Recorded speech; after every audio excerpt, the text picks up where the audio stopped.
नमस्कार, आप देख रहे हैं लाइव हिंदुस्तान चर्चा। मैं जजबीर सिंह आप सबका इस्तकबाल करता हूँ और आज की चर्चा का विषय किसान जथेबंदियों ने डाला रेल की पटरियों पर डेरा। आखिर क्यों किसान एक बार फिर से बड़े संघर्ष की राह पर चले हैं? किसानों जथेबंदियों का ये कहना है कि हरियाणा पुलिस के द्वारा 3 नौजवान किसानों को जो है वो गिरफ्तार किया गया है, जिसको छुड़वाने के लिए किसान जो है रेल रोको आंदोलन का आह्वान कर चुके थे। कई बार मीटिंग की गई, कई बार आश्वासन दिए गए, लेकिन इन तीनों नौजवानों को नहीं छोड़ा गया, जिसके बाद मजबूरन किसान जथेबंदियों ने रेल की पटरियों पर बैठकर जो है वो धरना प्रदर्शन किया। लेकिन ऐसे में रेल की पटरी बंद होने के चलते, क्योंकि शंभू रेलवे ट्रैक इस समय पूरी मुकम्मल तौर पर बंद है, तो वहां पर आवाजाही बंद है। कई ट्रेनों को जो है रद्द करना पड़ा, कई ट्रेनों का रूट बदलना पड़ा, जिसके कारण आम जनजीवन अस्त व्यस्त हुआ, मुसाफिरों को काफी दिक्कत परेशानी झेलनी पड़ी। लेकिन ऐसे में किसानों का ये कहना था कि मजबूरी में किसान जो है वो रेल की पटरियों पर बैठकर प्रदर्शन कर रहे हैं, क्योंकि उनकी मांगों को माना जाता है लेकिन पूरा नहीं किया जाता। तो ऐसे में लगातार किसान ये कहते नजर आए कि भाई हम कि मजबूरी में जो है रेल रोको आंदोलन कर रहे हैं, क्योंकि हमारे साथ किसी तरह से सरकार की सहमति नहीं बनी। हरियाणा पुलिस ने जो है नौजवानों को नहीं छोड़ा, जिसके चलते हम जो है रेल रोको आंदोलन कर रहे हैं। इस तमाम मुद्दे को लेकर विशेष चर्चा है और इस चर्चा में हमारे साथ में विशेष पैनल हमारे साथ है। इस पैनल में हमारे साथ में भारतीय जनता पार्टी से कुलदीप सिंह धारीवाल जी हमारे साथ है और हमारे साथ में आम आदमी पार्टी के प्रवक्ता रमन चंदी जी हैं, किसान नेता मनराज जी हमारे साथ हैं और श्रोमणी अकाली दल से अजय कुमार हमारे साथ है। आप सभी मेहमानों का इस चर्चा में स्वागत है और चर्चा की शुरुआत मनराज जी मैं आपसे करूंगा। आखिर ऐसी क्या नौबत आई, क्योंकि जिस तरह से रेल की कि पूरा जो ट्रैक इस समय वहां पे ब्लॉक है और ये कब तक प्रदर्शन चलेगा? क्या मांगे थी जिनको पूरा नहीं किया गया और आगे की रणनीति क्या रहेगी? क्योंकि अभी तक ये इस बात पर भी पुष्टि नहीं हुई कि ये आंदोलन कितनी देर और चलेगा और क्योंकि सीधे तौर पे कहें तो जहां पर व्यापार पर इसका असर पड़ा है, वहीं आवाजाही बंद के चलते आम मुसाफिरों को भी दिक्कत परेशानी झेलनी पड़ रही है। क्या कहेंगे सर? नमस्कार सर। देखिए, ऐसी बात नहीं है कि जी। हम रास्ते ब्लॉक हम करना चाहते हैं या हमने किए। जो शंभू बॉर्डर और खनौरी बॉर्डर, डब वाली बॉर्डर जो बंद हुआ है, वो किसानों ने नहीं किया है। वो बॉर्डर भी सरकार ने किया है, हरियाणा सरकार ने किया है, सेंटर सरकार ने किया है। उन्होंने हमें रोका है और हम रुके हुए हैं और हमने तो सर्विस रोड भी छोड़ी हुई है। रही बात ट्रेन जाम की, तो लगातार हरियाणा सरकार से पंजाब सरकार के जो भी अफसर साहब ने उनसे बात हुई। 9 तारीख को अल्टीमेटम दिया गया था कि चक्का जाम करेंगे शंभू पे और 9 तारीख से 10 की गई। 10 से फिर टाइम लिया उन्होंने 16 तारीख तक का। प्रशासन दोनों सरकारों के प्रशासन ने टाइम लिया कि 16 तारीख को हम जो अनीश खट्टर और हमारे गुरकीरत सिंह और नवदीप सिंह जलबेड़ा, जो 3 हमारे नौजवान किसान आगू हैं, तीनों को अरेस्ट किया गया है और उनकी रिहाई के लिए जो लगातार बातचीत चलती रही है, बातचीत से जब भागे हैं तो 16 तारीख को शाम तक वेट की गई है और फिर ट्रेन जो है चक्का जाम किया गया है और हमारा कोई चाव नहीं है, लेकिन नाम इस दौरान रास्ता ब्लॉक टकराव करना की चाहते स्थिति हैं। भी मनराज जी, आज इस ही दौरान मसला हल कर रहे हैं और हम ठीक है। मनराज जी सवाल लीजिए। इस दौरान टकराव की स्थिति भी पैदा हुई है और एक तरफ पुलिस प्रशासन है, दूसरी तरफ किसान जथेबंदियां हैं, आमने सामने है, टकराव की स्थिति है, नारेबाजी करते हुए नजर आए आप। देखिए सर, प्रशासन ने अपना काम करना है और हमें अपना काम करना है। देखिए, हम टकराव चाहते नहीं है, ना हम टकराव करना चाहते हैं और ये प्रशासन ने तय करना है। इतना प्रशासन, इतनी पुलिस फोर्स जो वहां लगाई है और सोल्यूशन क्या था? छोटा सा सोल्यूशन है, अभी हमारे 3 किसान नेता हैं जो उनको रिहा किया जाए। उसके लिए सरकार ने या प्रशासन ने टाइम नहीं निकाला और किसानों को रोकने के लिए टाइम निकाला है कि किसानों को रोकने के लिए भारी पुलिस बल तैनात किया। और जो मोर्चा चल रहा है उसमें छोटी छोटी डिमांड है, ठीक है जो सर। बिजली की डिमांड है, जो पानी की डिमांड है, चलिए जो ठीक है मनराज जी। ठीक है, एक एक रिएक्शन ले लूं, उसके बाद मैं आपके पास वापस लौटता हूं। कुलदीप धारीवाल जी हमारे साथ है। धारीवाल साहब क्या कहेंगे? एक तरफ शंभू की पटरियों पर जो है रेल पटरियों पर किसान बैठे हैं, टकराव की स्थिति है। पहले से कह दिया गया था कि भाई हमारे 3 नौजवानों को छोड़ा जाए और कई बार मीटिंग होती है, वो कहते हैं कि मीटिंग जो है उसमें कुछ भी बात सामने नहीं आती, मानी जाती है लेकिन पूरी नहीं की जाती, लारा लगाया जाता है, जिसके बाद किसान एक बार फिर से, क्योंकि शंभू बैरियर पर पहले ही किसान लंबे समय से वहां पर प्रदर्शन करें, लेकिन ऐसे में अब रेल की पटरियों पर भी किसानों ने डेरा डाल दिया। क्या कहेंगे? देखिए जसबीर जी, जो भी किसानों की मांगे हैं, चाहे ये किसी को रिहा करने की बात है, चाहे जैसे एक पत्र भी बनाया गया है राज्यपाल साहब जी की तरफ से, जिसमें 6 नुकाती एजेंडा है, शायद उसको बढ़ा करके अब 11 नुकाती भी कर दिया गया है। चलो जो भी उसमें है, उसका हमारे उम्मीदवारों को उसका घेराव किया जा रहा है, दूसरी पार्टियों के भी किया जा रहा है, मैंने देखा है। तो मैं तो किसान भाइयों से ये अपील करूंगा, और हमने सभी जगह पे की भी है, कि आप शांतिपूर्वक 5 लोग हमारे उम्मीदवार के पास जाइए और रश बना के ना जाइए, जहां मर्जी हमें बुला लीजिए, किसी प्लेटफॉर्म पे हम आ जाते हैं, बैठिए, उसका सारा हम प्रेस कॉन्फ्रेंस करके जवाब दे देंगे। और जो चीजें आपके अभी किसी बंदे की रिहाई को लेकर है, क्योंकि कोड ऑफ कंडक्ट लगा हुआ है, सरकारें तो अभी कुछ ज्यादा कर नहीं सकती उसमें, इलेक्शन कमीशन ऑफ इंडिया के हाथ में है सारा प्रशासन, तो वो उनको जो है देखना होता है कि कैसे किस तरीके से क्या लॉ एंड ऑर्डर कैसे मेंटेन करना है। होम मिनिस्ट्री के हाथ में कुछ ज्यादा रहता नहीं है, तो इसको उनके हिसाब से जो बातें हैं वो उसी हिसाब से as per constitution of India सब समझ करके, क्योंकि हम सभी भाई हैं, कोई किसी पोजीशन पे है, कोई किसी पोजीशन पे है, कोई कुछ कर रहा है तो इसी मुल्क के बशिंदे हम। तो अभी तो चुनाव चल रहा है, तो चुनाव में अपना मतदान करो। आपका किसी पार्टी से विरोध है, उसको वोट ना दो, किसी पार्टी के पक्ष में है उसको वोट दे दो, तो उसके हिसाब से जो है कल मूल्यांकन हो जाएगा। जब मूल्यांकन होगा, जिसकी सरकार आएगी, जिसका एमपी बनेगा, उसके हिसाब से फिर लोकल सरकार तो पहले ही बनी हुई है, वो भी एक्ट करेंगे, तो उसके बाद तो देखा जाएगा। लेकिन चुनाव के समय में ऐसा माहौल बनाना कि ये जो है कि हमारी जो मांगे हैं वो सबसे ज्यादा पहले यही मानी जाए, हम देश में चुनाव ही नहीं होने देंगे, तो ये तो मेरे ख्याल से एरेटोक्रेसी की ओर जाने वाला काम है, तो उसको थोड़ा बचना चाहिए।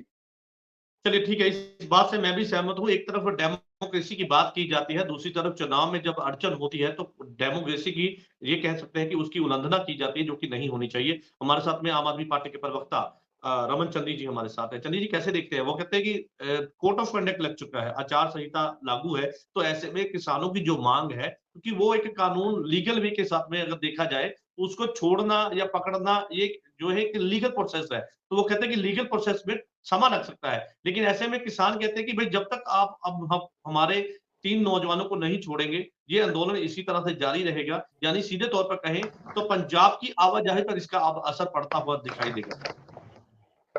धन्यवाद जसवीर जी। देखिए, ऐसी आज के समय बेबुनियाद बातें करना मेरे हिसाब से, मेरे ढंग से सही नहीं है। क्यों? क्योंकि आज किसान जिस अवस्था में है, किसान को उस अवस्था में लाने के लिए बीजेपी ने पूरा जोर लगाया। क्यों जोर लगाया? क्योंकि बीजेपी ने पिछले 5 सालों में, मैं 10 सालों की बात ही नहीं करता हूं, पिछले 5 सालों में देखिए इतना बड़ा आंदोलन होकर हटा, उसके बाद दोबारा आंदोलन शुरू हुआ 2 साल बाद। कितनी मांगे थी बीजेपी की, जिस तरह से बीजेपी ने किसानों को बुद्धू बनाने की कोशिश की है, ये किसानों का मन जो होता है, जो मन है ना, जो दिल है, वो बड़ा शांत है अंदर से। कहते हैं कि अगर, जब हमारे बुजुर्ग कहते हैं कि अगर किसी के दुख में, जब हम कोई दुख बांटने चले जाते हैं तो वो सभी बातें भूल जाता है। बीजेपी ने एक ब्लंडर मिस्टेक कर ली कि जब 700 किसानों की शहादत हुई थी, अगर उस समय बीजेपी के नेता प्रधानमंत्री मोदी जी अपनी जुबान से चंद शब्द कह देते उनके लिए, उनके परिवारों के लिए, शायद आज ये दिन देखने के लिए ना मिलता। इसके विपरीत, बिल्कुल विपरीत, संविधान को छिक्के पर टांग कर देखिए कैसे सड़कों को एक सरियों के साथ बांधकर वहां पर एक बॉर्डर बना दिया गया कि किसान दिल्ली में पहुंच ही ना पाए। सबसे बड़ी बात, अगर बीजेपी को डर लगता था तो यही थी कि किसान हरियाणा बॉर्डर पार ना कर पाए, नहीं तो ये सारे देश में इसका जो इसका इफेक्ट है वो बीजेपी के ऊपर पड़ेगा। चलिए ठीक है जसबीर जी, इन्होंने कोई जवाब नहीं दिया, इन्होंने किसानों की बात का कोई जवाब नहीं दिया इन्होंने। ठीक है कि उनको जो मांगे हैं उसके ऊपर ये क्या कर रहे हैं, तो ये तो सिर्फ बीजेपी को रोल करके चले गए। मैं इस पे मतलब अपने मत रखना चाहता हूं, अगर आप मुझे समय दें। मैं चला नहीं गया, अभी मैं यहीं पे हूं, वेट कीजिए। ठीक है, मैं वापिस आपके पास आऊंगा। एक रिएक्शन जो है वो अजय कुमार जी से ले लूं। अजय कुमार जी क्या कहेंगे, क्योंकि खेतरी पार्टी से आप हैं और ये कहा जाता है कि किसानों की पार्टी है श्रोमणी अकाली दल। और इसी क्योंकि किसान आंदोलन के चलते ही आपका गठबंधन भी टूटा था, लेकिन ऐसे में अब किसान पहले तो प्रदर्शन कर रहे थे शंभू बैरियल पर, लेकिन अब जो है रेल रोको आंदोलन भी कर दिया गया। रेल की पटरियों पर किसानों ने डेरा डाल दिया है और सीधे तौर पर अब रिहाई की मांग कर रहे हैं कि जो किसान पकड़े गए हैं हरियाणा पुलिस के द्वारा उनको छोड़ दिया जाए। आप इससे कितना सहमत है? क्योंकि ये बात यहाँ पे यही नहीं है, क्योंकि चुनाव का समय है और सभी राजनीतिक पार्टियां अपने चुनाव प्रचार में जुटी हुई हैं, लेकिन ऐसे में एक नया मुद्दा जो है आ खड़ा हुआ है। हालांकि किसान आंदोलन बड़े पैमाने पे है, लेकिन अब रेल रोको आंदोलन भी कहीं ना कहीं इसमें शामिल हुआ है, तो सीधे तौर पर कई तरह की चुनौती भी अब राजनीतिक पार्टियों के अंदर है। क्या कहेंगे? जी जजवीर जी ऐसा है कि जो किसानों के साथ धक्का हो रहा है, इसके ऊपर तो सारे पंजाब, पूरा पंजाब देख रहा है, पूरा देश देख रहा है। पहले जब इन्होंने धरना प्रदर्शन किया था तो हरियाणा की तरफ से इनके ऊपर लाठीचार्ज भी किया गया, इनके सामान को भी, इनके ट्रैक्टरों को भी तोड़ा गया था और इसमें एक लड़का अपना शहीद हो गया था। और उसके अलावा एक लड़का प्रीतपाल जो हरियाणा की पुलिस उठा के ले गई थी, उसके ऊपर एफआईआर भी दर्ज कर दी थी, उसको बहुत 3rd डिग्री तक मारा भी गया था। तो किसानों के साथ तो शुरू से धक्का हो रहा है। अब किसानों के जो 3 युवा किसान हैं उनको भी उठा के ले गया, 28-29 दिन हो गए हैं। तो इन बिटवीन हरियाणा सरकार के साथ प्रशासन की किसानों के साथ इसके सॉरी इसको लेकर बैठक भी हुई है। उन्होंने पहले 5 तारीख का टाइम दिया था, फिर 10 तारीख का दे दिया, अब लास्ट उन्होंने 16 तारीख का दिया था। तो किसानों ने उनकी बात मानी और 5, 10 और 16 तारीख तक वेट किया कि इनको रिहा कर दिया जाएगा उनकी तरफ से, जो उन्होंने उनको आश्वासन दिया था। लेकिन मेन वाला अब उन्होंने उनकी बातें ही नहीं मानी किसानों की। तो किसानों के पास अब इसके अलावा धरना लगाने के अलावा या प्रदर्शन करने के अलावा और क्या अपना कोई वे नहीं रह गया। यानी कि आप चुनाव के समय इस प्रदर्शन आप इसकी हमायत करते हैं कि बिल्कुल जायज है? बिल्कुल, किसानों के साथ धक्का हो रहा है और इसके ऊपर पंजाब सरकार को भी इसके ऊपर संज्ञान लेना चाहिए और हरियाणा सरकार को भी लेना चाहिए। ये लोग बेघर होकर बाहर बैठे हुए हैं, तो इनके जो 3 किसान नेता हैं जिनको रिहा कर देना चाहिए। उसमें से एक लड़के की हालत बड़ी नाजुक है, अनीश है शायद उसका नाम, जो पिछले 27-28 दिन से भूख हड़ताल पे बैठा हुआ है। तो हम यही अपील करते हैं कि इनको रिहा कर देना चाहिए ताकि ये शांतमय हो जाए सारा कुछ। चलिए ठीक है, आप अपील कर रहे हैं कि जो है किसानों को, जो है नौजवानों को जिनको पकड़ा गया है उनको छोड़ दिया जाए, इससे सीधे तौर पर माहौल जो है वो बिगड़ने से रुक पाएगा। मनराज जी हमारे साथ एक किसान नेता है। मनराज जी, ये किसानों पे बार बार आरोप लगता है कि किसान आंदोलन राजनीति से प्रेरित है, किसान जो है वो अपनी मर्जी से नहीं, एजेंसियों और राजनीतिक जो है पार्टियों के कहने पर जो है वो बड़ा प्रदर्शन करते हैं। इसी के चलते अब रेल, क्योंकि चुनाव का समय है, चुनाव की दहलीज पे हम खड़े हैं जहां पर चुनाव प्रचार लीडर कर रहे हैं, वहीं दूसरी तरफ अब किसानों का इस तरह से आंदोलन करना ये एक बड़ा मुद्दा है। तो वो कहते हैं कि ये राजनीति से प्रेरित है, इसमें कितनी सच्चाई है सर? किसी से सर देखिए, किसी से भी जोड़े, जो राजनीतिक लोग होते हैं ना, वो अपने फायदे के लिए कभी किसान को किसी का बताते हैं, कभी कांग्रेस का बताते हैं, कभी भाजपा का बताते हैं। असल में बात ये है सर, देखिए आज जब चुनाव है, जब सबसे बड़े लोकतंत्र की बात हो रही है, जब किसानों को, मजदूरों को, आम वर्ग को कुछ देने की, कुछ वादे करने की बात हो रही है, तो ये आंदोलन जो है, जो किसानों के साथ डिमांड्स पूरी करने की जो वादा किया था 2021 के लास्ट में, वो याद कराने के लिए, जो 2014 में सरकार जब सत्ता में आई थी, आने से पहले जो मोदी सरकार ने वादा किया था, वो याद कराने के लिए, जो एमएसपी का लिखती गारंटी कानून बनाने के लिए वादा छट के लिखती हुआ था, वो लेने के लिए, और इतना टाइम 10 साल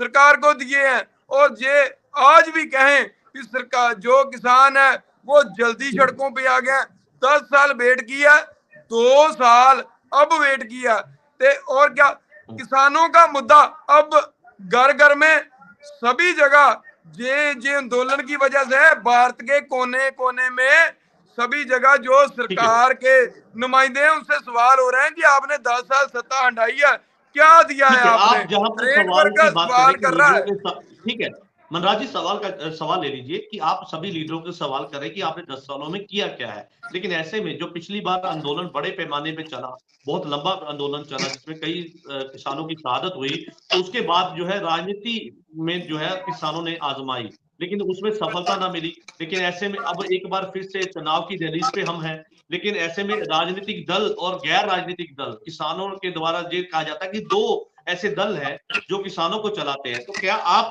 किसी राजनीतिक दल का सपोर्ट करेंगे इस चुनाव में?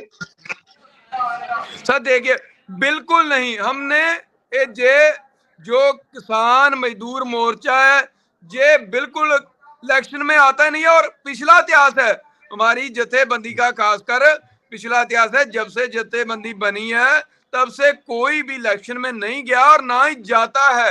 ना हम 2022 के इलेक्शन में गए थे, वो कुछ जथेबंदियां थी जो गई हैं, जो आज भी हम 2022 के इलेक्शन में भी नहीं गए और आज भी नहीं इलेक्शन में जाएंगे। और हम किसी की सपोर्ट भी नहीं करते, किसी भी राजनीतिक चलिए दल को। कोई ये किसी को आपने वोट बड़ा ऐलान डाले, किया है कि हमारा आप उससे किसी कोई लेना राजनीतिक देना पार्टी का सपोर्ट नहीं करते, ना किसी पार्टी में जब जाएंगे। हालांकि कुछ ऐसी जथेबंदी थी जिन्होंने आजमाया इलेक्शन में अपना दाव, लेकिन ऐसे में उन्हें सफलता नहीं मिली। चलिए ठीक है, मैं आपके पास वापस लौटूंगा। कुलदीप धारीवाल जी का मैं एक बार कर लेता हूँ, बीजेपी के प्रवक्ता है। धारीवाल साहब, किसान आंदोलन जब पिछली बार चला, एक लंबा समा हमने देखा, लेकिन ऐसे में लोकसभा चुनाव एक बड़ा चुनावी अखाड़ा बोल दिया जाए या चुनावी एक पूरा जो कह दिया जाए, लेकिन इसमें आपको नहीं लगता कि ये किसान आंदोलन जिस तरह से अब शुरू हुआ है, ये एक बड़ा मुद्दा रहने वाला है किसानों का? किसान ये कहते नजर आए, आपके हर एक लीडर का, बीजेपी का, वो विरोध कर रहे हैं, उनके जहां पे प्रचार के लिए वो जाते हैं उनको रोक लिया जाता है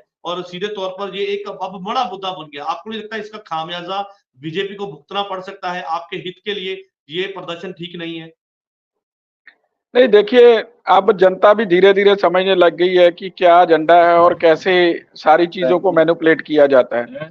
अभी आप देखिए, जो आंदोलन लड़ा था पहले जथेबंदियों ने, वो आपके चैनल पे भी हम बैठते थे। आंदोलन किस लिए लड़ा था? खेती स्टेट सब्जेक्ट है, खेती स्टेट का सब केंद्र ने क्यों हस्तक्षेप किया? और उसके बाद आम आदमी पार्टी आ गई ठगने अपना मैनिफेस्टो लेके, ऐसे करके कि ये स्टेट का सब्जेक्ट है, हम तो चुटकियों में एमएसपी दे देंगे। इन्होंने ठगी मार ली, इन्होंने बेचारे भोले भाले लोगों ने इनको झोलियां भर भर के वोट दे दिए। उसके बाद इन्होंने ऐसा पीटा किसानों को, संगरूर में पीटा, जीरे में पीटा, लंबी में पीटा, तय लगाती, तय पंजाबी जी कहते तय लगाती कुट कुट के किसानों ने। और एक किसान को तो पीट पीट के मार ही दिया पटियाला में। तो ऐसे ये मतलब लोग हैं जिनको थोड़ी बहुत तरस नहीं आता किसान भाइयों के ऊपर, तो किसान ऊब गए इनसे। तो उनको लगा कि अब केंद्र से, पहले तो हमने आंदोलन जरूर लड़ा था कि ये केंद्र सब्जेक्ट नहीं है, लेकिन अब केंद्र से कुछ लेना पड़ेगा। तो उन्होंने फिर जब आंदोलन करने की दोबारा बात की, हम चंडीगढ़ में आ गए।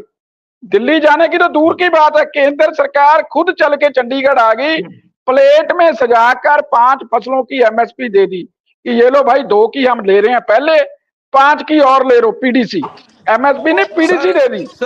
चलो अब 2 मिनट चुप कर दो यार, की बात आप क्लियर करें। एमएसपी ओ नहीं यार, दे रहे हैं आप, चुप ता कर जो होना ਹੁਣ ਇੱਕ ਤਾਂ ਨਾ ਪਹਿਲਾਂ ਗੱਲ ਸੁਣਨੀ। आए थे कंट्रैक्ट करने। 2 ਮਿੰਟ ਚੁੱਪ ਤਾ ਓ ਯਾਰ, ਆਪਦੀ ਵਾਰੀ ਚ बोल ली बापू, 2 मिनट गल कर ले दो, आपकी बारी च बोलो। तो उन्होंने क्या किया कि जब इनके पास आया, उस समय के वीडियो पड़े हैं, ठीक है।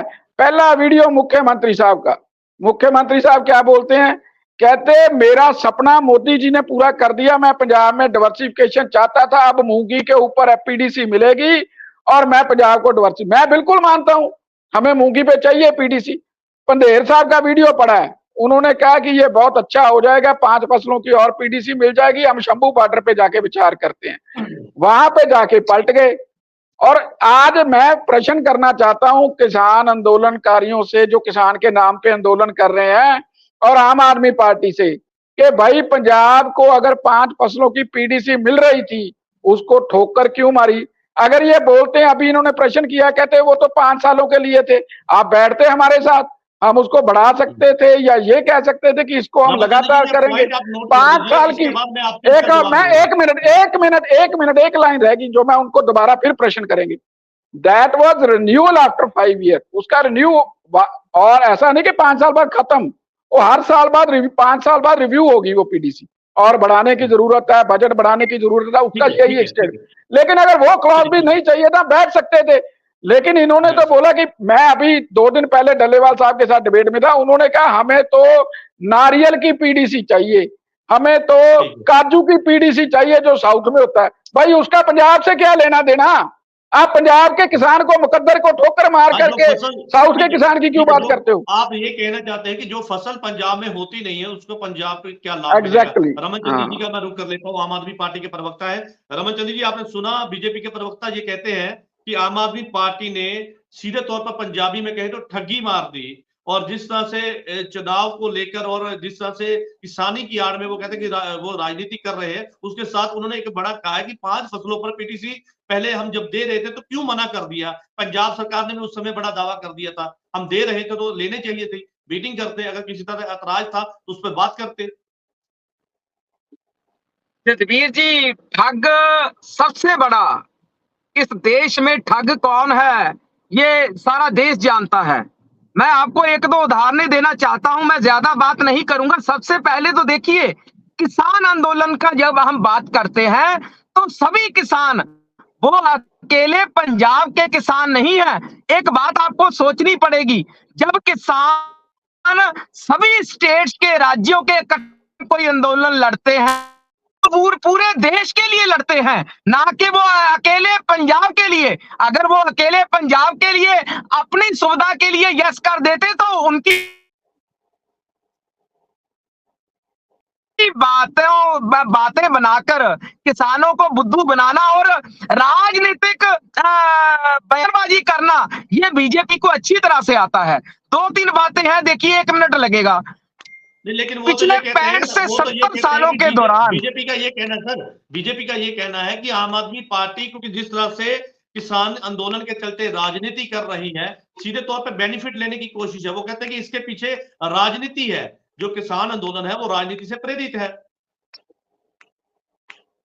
सर देखिए, 3 साल पहले जब आंदोलन हुआ था तब भी वो राजनीति से प्रेरित था। जब राजनीति के गलियारों में जब कोई ब्लेम लगता है, सबसे पहले तो उसकी ऑथेंटिसिटी कितनी है ये हमें सोचनी पड़ेगी। देखिए, बातें तो बहुत बाहर निकल कर आती हैं, लेकिन उसकी ऑथेंटिसिटी कितनी है ये लोगों को समझना पड़ेगा, नंबर 1। नंबर 2, मैं बात कर रहा हूं पिछले 65 से 70 सालों में समय की सरकारों ने देश के डेवलपमेंट के लिए और लोगों की भलाई के लिए 65 से 66 लाख करोड़ कर्जा उठाया, लेकिन 10 सालों में मोदी सरकार ने 108 लाख करोड़ कर्जा उठाया। ये सोचने वाली बात है, या तो डेवलपमेंट हुई या फिर हेरा फेरी हुई, इनके नेताओं के पास पैसा है। धारीवाल साहब की चुटकी, चंडी जी, धारीवाल साहब की चुटकी याद दिला रही है, वो आपको इशारे में समझाना चाहता हूं। मैं वो भी जवाब देकर जाता हूं, आज सुन लीजिए। नंबर 3, देखिए आपको ये बात हमेशा अपने ध्यान में रखनी पड़ेगी कि किसान जो देश का पेट पालता है, उन किसानों के लिए मोदी जी ने एक भी काम अगर किया हो तो बता दें। अगर 10 यूनिवर्सिटीज में एक भी वर्ल्ड लेवल की बनाई हो तो ये बता दें। अगर 100 स्मार्ट सिटी में एक भी स्मार्ट सिटी कोई बीजेपी ने नमूना पेश किया हो तो बता दें। अब बात कर रहे हैं ये चुटकी की, ये बात ध्यान से सुन ले। मैं बिल्कुल इस बात को एडमिट करता हूं कि हमारे माननीय मंत्री जी अनमोल गगन मान जी ने जिस समय ये बयान दिया था, मेरा ये व्यक्तिगत तौर पर मानना है कि उस समय वो पॉलिटिकल तौर पर परिपक्वता नहीं थी उनमें। ये एक बयान जो प्रवक्ता है, वो मैनिफेस्टो नहीं दिया गया था, जो आज विरोधी पार्टियों को हर समय दूसरी पार्टी के ऊपर कहने के लिए बातें करनी पड़ती है। ये शर्म करो, शर्म करो, नहीं है, शर्म करो, नहीं है एमएसपी, शर्म करो, सरकार का शर्म करो। कुछ किसानों अब केंद्र सरकार का मुद्दा है, आंदोलन करने के वक्त केंद्र स्टेट सब्जेक्ट था, आंदोलन के समय स्टेट सब्जेक्ट था। और शर्म कर लो यार, वो मैनिफेस्टो में लिख के दिया आपने मैनिफेस्टो में लिखा कर रही है लेकिन उसके मैं विपरीत मैनिफेस्टो दिखाता हूँ। आपने इलेक्शन कमीशन को अपने चलिए, अधीन ठीक है, रखा, ठीक है। इसीलिए रखा था क्योंकि ठीक है, आप ठीक है, आज ठीक है, भी ठीक है, अपनी पावर्स ठीक है, को आपकी बात गलत इस्तेमाल कर रहे हो। आज जो चलिए, ठीक है, ठीक है। किसानों के ऊपर हमले हो रहे हैं, ये भी बीजेपी की एक साजिश के तहत ही हो रहे हैं। चलिए, ठीक है, ठीक है। सवाल ठीक है, आपने सवाल उठाए हैं, उन सवालों के जवाब हम धारीवाल साहब से जरूर लेंगे। उससे पहले अजय कुमार जी का मैं रुख कर लेता हूं, श्रोमणी अकाली दल के प्रवक्ता है। अजय जी, आपसे मेरा सवाल है कि किसान मुद्दे को लेकर आपका गठबंधन टूटा था, लेकिन ऐसे में अब किसान, क्योंकि मैं ये पहले भी आपसे मैंने जानने की कोशिश की, लेकिन आपकी तरफ से जवाब नहीं मिला, तो मैं वापिस एक बार रिपीट कर लूं कि आपने किसान आंदोलन को लेकर अपना रिश्ता तोड़ा था, गठबंधन तोड़ा था, लेकिन ऐसे में अब एक बार फिर से किसान आंदोलन है और लगातार बीजेपी के लीडरों का जो है वो विरोध हो रहा है, किसान लगातार विरोध कर रहे हैं, तो आप सीधे तौर पर आपने गठबंधन नहीं किया, तो सीधे तौर पर इसका फायदा आपको मिला है कि भाई आपका पर अभी किसी ने विरोध नहीं किया, खुल के बीजेपी के लीडर अब प्रदर्शन करते हुए नजर आ रहे हैं। अगर आप भी गठबंधन में जाते तो हो सकता था आपका भी विरोध होता। कैसे देखते हैं इसको? देखिए जजबीर जी, सबसे पहली बात यह जो श्रोमणी अकाली दल वो क्षेत्रीय पार्टी है। हमारे जो हमारे लिए सबसे जरूरी हमारी स्टेट है, हमारा सूबा है, हमारे सूबे के किसान हैं, उनके साथ जुड़ी हुई उनकी प्रॉब्लम्स है। तो जैसे आपने खुद ही बता दिया कि हमने इन्हीं किसानों के लिए ही सेंटर से अपनी वजीरी छोड़ दी थी ताकि हमारे किसानों के साथ हम खड़े हो सके, तो इसलिए हमने तब छोड़ी थी। आज भी हमारा स्टैंड क्लियर है कि किसान श्रोमणी अकाली दल किसानों के साथ ही खड़ी है और किसानों के साथ ही खड़ी रहेगी। अब ये हमने अलग अलग अपने पंजाब में इलेक्शन जो हम लड़ रहे हैं, तो इसका मेन रीजन ये भी है कि हम किसानों के फेवर में है और हम उनके साथ कोई धोखा नहीं कर सकते, ना ही करना चाहते हैं। इसलिए हमने अपनी 13 की 13 सीटें और 14वीं जो चंडीगढ़ की सीट अलग से लड़ेंगे। इसका बेनिफिट होना या ना होना ये जनता के हाथ में, जनता समझदार है, उनको पता है कि किसने किस लिए क्या छोड़ा है। और अगली चीज जो मेरे भाई चन्नी जी रमन जी ने भी बताई है कि इनके जो सीधा सवाल है, क्या आपके हित में क्यों जाएगा नहीं? ये गठबंधन तोड़ना और ये आंदोलन एक बार फिर से, चाहे वो रेल रोको हो या चाहे वो रास्ते ब्लॉक कर दिए जाए, किसान एक बार फिर से लगातार विरोध के रास्ते पे हैं। ये कहते नजर आ रहे हैं कि भाई हम तो लीडरों को आते ही सवाल पूछेंगे कि भाई हमारे लिए क्या किया गया है और हमारी मांगों को क्यों पूरा नहीं किया गया। तो आप ये समझते हैं कि इसका सीधे तौर पर फायदा श्रोमणी अकाली दल को मिलेगा? बिल्कुल सर, मैं कह रहा हूं कि देखिए ना, किसान जब आज पंजाब में विरोध कर रहे हैं, चाहे अमृतसर के एमपी का कर रहे हैं, चाहे परमपाल कौर का कर रहे हैं, जितने भी एमपी कैंडिडेट बीजेपी ने खड़े किए उनका विरोध कर रहे हैं, तो इससे ये चीज साफ क्लियर हो जाती है कि पंजाब के जो किसान हैं वो बीजेपी के एंटी चल रहे हैं और उनसे खुश नहीं है। तो दूसरी चीज ये है कि उसके अलावा ये आम आदमी पार्टी के भी उनका एमपी कैंडिडेट का भी विरोध कर रहे हैं। तो ये चीज तो साफ साफ दिखाई दे रही है। अब इसका जो फायदा होना या ना होना ये मुद्दा नहीं है। मुद्दा ये है कि इनकी समस्याओं को हल कर देना चाहिए था समय रहते हुए, लेकिन अब क्योंकि कोड ऑफ कंडक्ट लग गया तो किसान भाइयों को उस समय भी तो कर ही सकते थे। बार-बार ये सवाल उस समय भी था आपके पास और आज भी है। अगर आप गठबंधन में जाते तो अगर उनके साथ बैठते तो हो सकता है इस मसले का हल निकाल सर। इसीलिए तो सर गठबंधन टूटा है, इसीलिए तो अब दोबारा नहीं किया हुआ है। दूसरी बात जो मेरे भाई रमन जी ने बोली है कि जो हमारे माननीय अनमोल गगन जी थे उनको तब इतना परफेक्टली वो नहीं जानते थे राजनीति के, तो उन्होंने फ्लो में ऐसा एक बयान दे दिया था। लेकिन सर जो बाकी बयान थे, जो 1000 रुपए देना था, जो ओल्ड पेंशन नोटिफिकेशन था, वो तो अनमोल जी ने नहीं दिए थे ना, वो तो बाकियों ने दिए थे कि ये सारे के सारे एक ही लाइन के आते हैं।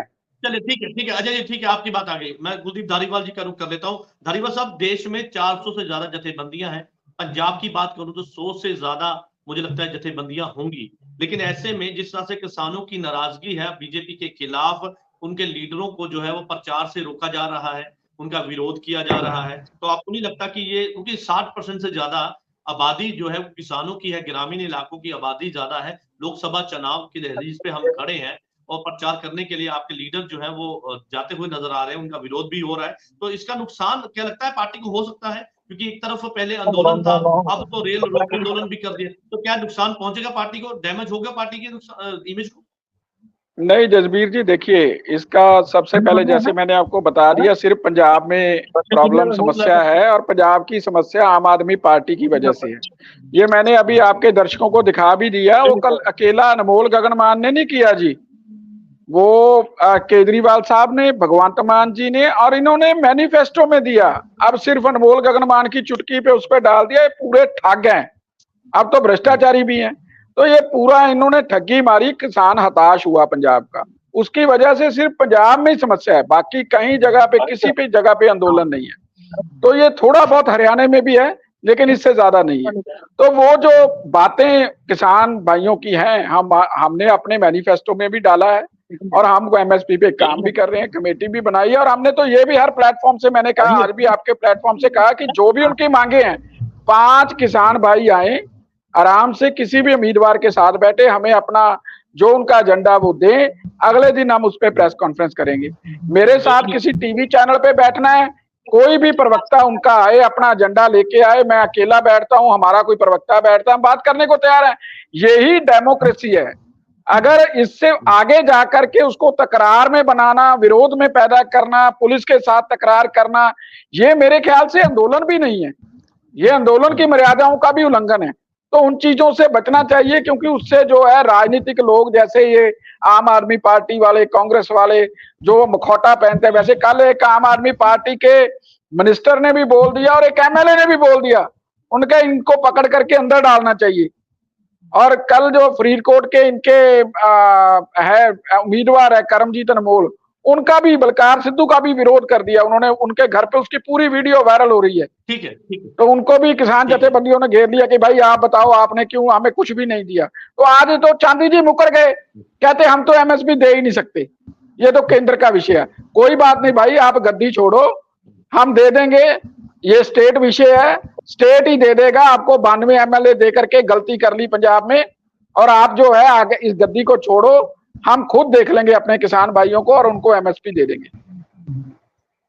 चलिए ठीक है, एमएसपी अगर बाद में अगर पंजाब सरकार अपनी गद्दी छोड़ दी है तब दे सकते हो, तो केंद्र सरकार आज भी दे सकती है। चलो चलो, मैं इस पे नहीं जाऊंगा। रमन चंदी जी का मैं रुख कर लेता हूँ। चंदी जी, मैंने पंजाब सरकार से, मैंने स्टेट में बीजेपी आने से कहा सर, वो स्टेट सब्जेक्ट है खेती। ठीक है, चलिए ठीक है, मुझे गलती लगी। स्टेट में आने के बाद अगर सरकार सत्ता में बीजेपी की आती है तो वो एमएसपी पर गारंटी नहीं, पूरी उसको जो है एमएसपी को लागू कर देंगे। ठीक है सर, आपकी यही बात है। बिल्कुल सही, बिल्कुल सही है। एक सवाल है, क्योंकि डेमोक्रेसी को लेकर सवाल है। आंदोलन के चलते किसान ये कहते हैं कि हमारा डेमोक्रेसी का हमारा अधिकार है प्रोटेस्ट करना, और हम अपने अधिकार का इस्तेमाल करते हुए प्रोटेस्ट कर रहे हैं, लेकिन हमें रोका जाता है। जब रोका जाता है तो कई तरह के सवाल है। लेकिन ऐसे में आपको नहीं लगता कि चुनाव की दहलीज पे खड़े होकर जब लीडर चुनाव करने के लिए जाते हैं तो उनको जब रोका जाता है, तो वो उनका अधिकार है कि चुनाव के दौरान वो वोट मांगने के लिए अगर पब्लिक के पास जाते हैं, तो वो भी उनका डेमोक्रेसी के एक उनका अधिकार है। लेकिन उनका अधिकार जब छीना जाता है तो उस पर किसी को आपत्ति नहीं होती। हालांकि ये सवाल है, किसानों से भी पूछूंगा और उसके बाद मैं राजनीतिक दल से भी ये पूछूंगा कि भाई अगर उनका अधिकार अगर छीनना वो डेमोक्रेसी की हत्या है, तो जब आप अपनी बात रखते हैं तो उस समय जायज है, लेकिन जब वो करते हैं तो नाजायज है। चंदी जी। सर मुझसे किया ये? जी बिल्कुल बिल्कुल, चंदी जी। देखिए जिजबीर जी, मैं अगर इन बातों का सार्थक तौर से आपको जवाब दूं, आज के समय में देखिए, कोई भी पार्टी हो, कोई भी नेता हो, जिस तरह से आज के समय में वादे किए जाते हैं, नेता आज के समय लोगों में अपनी क्रेडिबिलिटी जो है वो धीरे धीरे खत्म कर चुके हैं। अगर किसानों के साथ यही मुद्दा मैं ले लेता हूं कि उनका जो विश्वास था नेताओं के ऊपर, वो खत्म हो चुका है। जिस तरह से आज किसानों को ये मुद्दा और ऐसे कदम उठाने पड़ रहे हैं, देखिए किसानों के साथ क्या कुछ नहीं हुआ पिछले 70 सालों में। ले लीजिए, अगर मैं किसी पार्टी की बात ना करना चाहूं, अगर मैं एक जेन्युइन तौर पर प्रवक्ता के तौर पर बात करूं कि किसानों को इतना हल्का में लेना नहीं चाहिए, केंद्र की सरकारों को किसानों को इतना हल्के में इसलिए नहीं लेना चाहिए। किसान, ये जो 80% देशवासियों का पेट पोषता है, ये वही किसान है। किसान के अलावा ये वही किसान है जो हमारे भारत और पाकिस्तान के बॉर्डर पर सीना तान कर खड़ता है। ये वही किसान है जब बुरे वक्त में, मुश्किल की घड़ी में पूरी दुनिया में, अकेले देश में नहीं पूरी दुनिया में अपनी धाक जमा चुका है। है। सो किस पंजाब को अगर केंद्र की सरकार हल्के में लेगी तो आने वाले समय में ओ यार तुसी दे दो ना एमएसपी, आप दे दो एमएसपी, फिर एमएसपी क्यों नहीं देते? आप दे दो, इतना लंबा चौड़ा भाषण तो दे दिया, आप एमएसपी दे दो। ओ मूंगी तो चक्की नहीं गई, ओ मूंगी थोड़े तो चक्की नहीं गई, मूंगी तो ओ मूंगी चक्की नहीं गई, गला कर दे बढ़िया बढ़िया, मूंगी उठाई नहीं गई, मूंगी आप मूंगी नहीं उठा सके, मूंगी का दाना नहीं उठा सके आप, और बातें करते हो किसान देश का अन्न भरता है। अरे भाई काम करो किसान के लिए, आपको 92 एमएलए क्यों दिए, क्यों दिए 92 एमएलए आपको? 16 लाख करोड़ काम करो किसान के लिए, लेकर भाग गए, उनके इसलिए दिए आपको इसलिए दिए 92 एमएलए, इस सड़कों पर रहे इसलिए दिए 92 एमएलए। शर्म नहीं आती आपको? शर्म नहीं आ रही? ठीक है धारीवाल साहब, चंदी जी एक सवाल है, आप किसानों की बात कर रहे हैं लेकिन किसानों की नाराजगी आपके साथ भी है। वो कहते हैं कि पंजाब सरकार की मिली भुगत के चलते ही जो है किसानों के ऊपर अत्याचार हुआ, किसानों के ऊपर इस तरह से उनके साथ में उनको रोका गया। पंजाब सरकार अगर चाहती तो इस मसले का हल निकल सकता था, हरियाणा पुलिस के साथ बातचीत कर सकती थी पंजाब पुलिस, पंजाब सरकार। देखिए हरियाणा पुलिस के साथ भी, हरियाणा सरकार के साथ भी मुख्यमंत्री जी ने मीडिया में आकर भी कहा है कि ऐसी बातें नहीं होनी चाहिए, और लिखती में भी मुख्यमंत्री जी ने हरियाणा के मुख्यमंत्री जी को दिया है। लेकिन अगर किसानों को लगता कि वाकई पंजाब सरकार ने हमारे विपरीत काम किया है तो आज रूलिंग पार्टी के खिलाफ भी किसानों का गुस्सा था, जो स्वाभाविक था। जिस तरह से अकाली दल के प्रवक्ता बुलारे बोल रहे हैं, मैं ये दोनों पार्टियों को एक ही क्वेश्चन करता हूं कि आप आज भी स्टेजों पर ये बोलते हो कि अगर डबल इंजन की सरकार आएगी तो सारा कुछ सामान्य हो जाएगा। आप 25 साल रहे हो इकट्ठे, आपने पंजाब में सरकार भी थी, आपकी केंद्र में सरकार भी थी। आपने उस समय पंजाब के लिए कौन कौन सी पॉलिसियां बनाई, किसानों के लिए क्या कुछ किया, पानी के लिए क्या कुछ किया, चंडीगढ़ के लिए क्या कुछ किया, ये सारा बता दें। और एक क्वेश्चन मेरा स्पेशल है ये बीजेपी के प्रवक्ता के लिए। मध्य प्रदेश के पार्वती नदी के किनारे एक गांव है सुंडा, जहां पर मैं अकेला जाकर आया हूं। ये सुन ले ध्यान से, ये जो कहते हैं ना कि हमने बहुत कुछ कर दिया, उस सुंडा गांव को वो मिनी श्रीलंका के नाम से भी मशहूर है। उस गांव में आज तक एक भी पक्की टॉयलेट नहीं बनाई गई, एक भी पक्का घर नहीं है, एक भी गली नहीं है उस गांव में। ये बताएं कि वहां पर पंजाब की गल कर लो, सरकार भी रही है और राष्ट्रीय पार्टी वाले मैं ऐसी राष्ट्रीय पार्टी इन्होंने बनाई है, पंजाब छोड़ गए। मैं आपको वीडियो भेज दूंगा, आप इस बातों का जवाब दे सकते हैं तो ठीक है, नहीं देश की जनता समझ चुकी है कि आप कितने बड़े फ्रॉड हो। आपने सवाल किया है, आपने सवाल किया, उसका जवाब नहीं। धारीवाल साहब देखिए, ये रमन चांदी जी कहीं ऐसे टूरिस्ट प्लेस पे चले गए होंगे जो कोई हिल प्लेस होगा, क्योंकि मध्य प्रदेश ने तो अभी दोबारा भाजपा को चुना है। अगर ऐसी बातें होती नहीं चुनते, क्योंकि अभी अभी राष्ट्रीय पार्टी बने हैं तो ये कुछ ना कुछ ढूंढते रहते हैं, एक जगह पे कैमरा लेके चले गए। भारत तरक्की कर रहा है भाई साहब, और भारतीय जनता पार्टी को भारत की जनता चुन रही है।